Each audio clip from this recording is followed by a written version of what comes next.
ನಮಸ್ತೆ ಸ್ನೇಹಿತರೆ. ಇವತ್ತು ನಾವು ನಂಜುಂಡೇಶ್ವರ ಚರಿತೆಯ ಬಗ್ಗೆ ತಿಳಿಯೋಣ ಬನ್ನಿ. ಶ್ರೀ ನಂಜುಂಡೇಶ್ವರ ಸ್ವಾಮಿ ಮಹಾತ್ಮೆ ಭಾಗ 1. ಬಹಳ ಹಿಂದೆ ಚಿತ್ರಪುರ ಎಂಬ ರಾಜ್ಯವನ್ನು ಚಿತ್ರಸೇನ ಎಂಬ ರಾಜ ಆಳುತ್ತಿದ್ದ.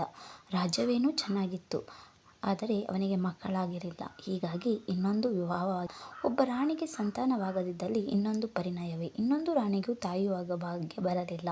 ಹೀಗಾಗಿ ಇನ್ನೊಂದು ಮದುವೆಯಾದ. ಹೀಗೆ 5 ಜನರನ್ನು ವರಿಸಿದ. ಅವರ್ಯಾರಿಗೂ ರಾಜವಂಶವನ್ನು ಮುಂದೆ ತರುವ ಯೋಗ್ಯತೆ ಇಲ್ಲವೆಂದು ಜನರೆಲ್ಲರೂ ಮಾತನಾಡುತ್ತಿದ್ದರು. ರಾಜನು ಕಣ್ಣಿಗೆ ಕಾಣಿಸದ ಎಲ್ಲ ವೈದ್ಯರ ಬಳಿ ಹೊಕ್ಕನು. ಯಾರಿಂದಲೂ ಸಾಧ್ಯವಾಗಲಿಲ್ಲ.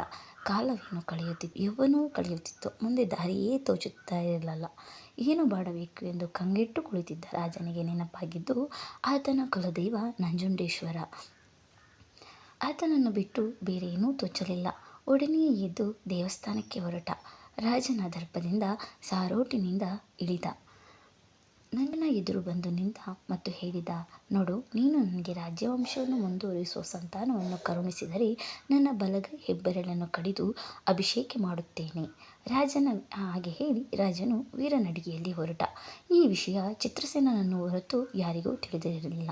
ಮಗುವಿನ ನಿರೀಕ್ಷೆಯಲ್ಲಿದ್ದ ರಾಜನಿಗೆ 1 ವರ್ಷವಾದರೂ ಸಿಹಿ ಸುದ್ದಿ ಬರಲಿಲ್ಲ.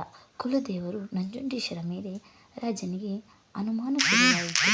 ರಾಜ ಮಾತಿಗೂ ಕೋಪಗೊಳ್ಳುತ್ತಿದ್ದ. ಕಂಡವರ ಮೇಲೆ ಕಿಡಿಕಾರುತ್ತಿದ್ದ. ಅವನ ಬಳಿ ಮಾತನಾಡಲು ಪ್ರಜೆಗಳು ಹೆದರುತ್ತಿದ್ದರು. ಇವನಿಗೆ ಇವನ ತಾಳ್ಮೆಯನ್ನು ಪರೀಕ್ಷಿಸಲು ಮನಸ್ಸಾಗಿರಬಹುದು. ಎಲ್ಲಿಯವರೆಗೆ ಇವನ ದರ್ಪ ಎಂದು ಮನದಲ್ಲಿ ಅಂದುಕೊಂಡಿರಬಹುದು. ಅಹಂಕಾರದಿಂದರೂ ಬೇಡಿಕೊಂಡಿರುವನಲ್ಲವೇ. ಎಷ್ಟಾದರೂ ಆ ಪರಮೇಶ್ವರ ಕರುಣಾಮಯ ಅಲ್ಲವೇ. ಸುಮಾರು 5 ವರ್ಷಗಳ ನಂತರ ಹಿರಿಯ ರಾಣಿ ಗರ್ಭವತಿಯಾಗುತ್ತಾಳೆ. ತಮ್ಮ ಕುಲವನ್ನೇ ಉದ್ಧರಿಸುವ ಮಗು ಬರುತ್ತಿದೆ ಎಂದು ಸಂತಸಗೊಂಡ.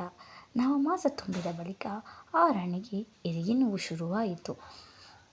ಕತೆ ಮುಂದುವರಿಯುತ್ತದೆ. ನಮ್ಮ ಚಾನಲನ್ನು ಸಬ್ಸ್ಕ್ರೈಬ್ ಮಾಡಿ.